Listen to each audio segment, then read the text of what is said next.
CAA அறிவிச்சதுக்கு அப்புறம் அப்ப நம்ம கட்சி ஆரம்பிக்கிறதுக்கு முன்னாடியே எதிர்த்த நமக்கு கொள்கை இல்லையா?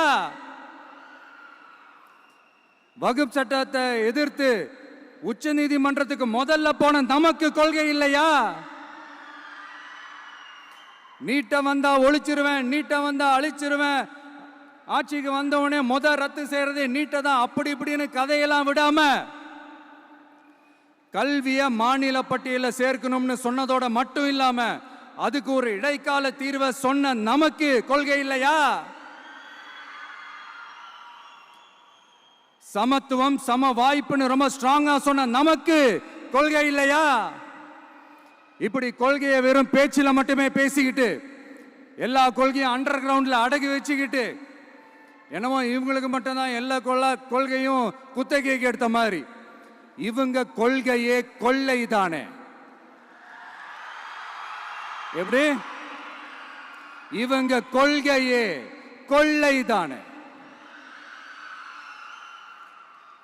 இதெல்லாம் மக்களுக்கு யாருக்கும் தெரியாதுன்னு நினைச்சிட்டு இருக்கீங்களா?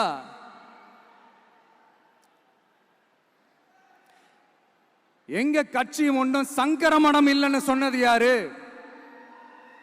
யார் சொன்னாங்க? ஏன் சொன்னாங்க? எதுக்கு சொன்னாங்க?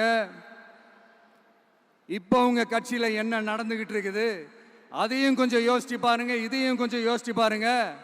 அதனால பாப்பா, பவள விழா பாப்பா,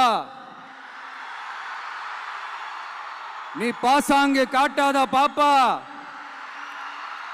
நீ நல்லவர்கள் போல் நடிப்பதை பார்த்து நாடே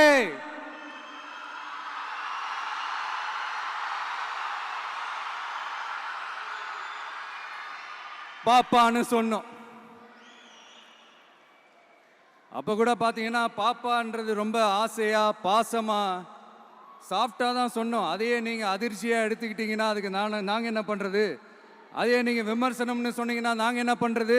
இன்னும் நாங்க விமர்சனம் செய்ய ஸ்டார்ட் பண்ணவே இல்லையே, இன்னும் நாங்க அடிக்க ஸ்டார்ட் பண்ணவே இல்லையே, அதுக்குள்ள அலர்னா எப்படி?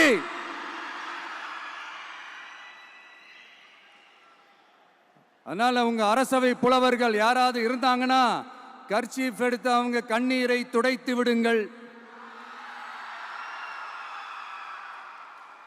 சரி, அது அவங்க பிரச்சனை, அவங்க பார்த்துக்கிட்டோம்.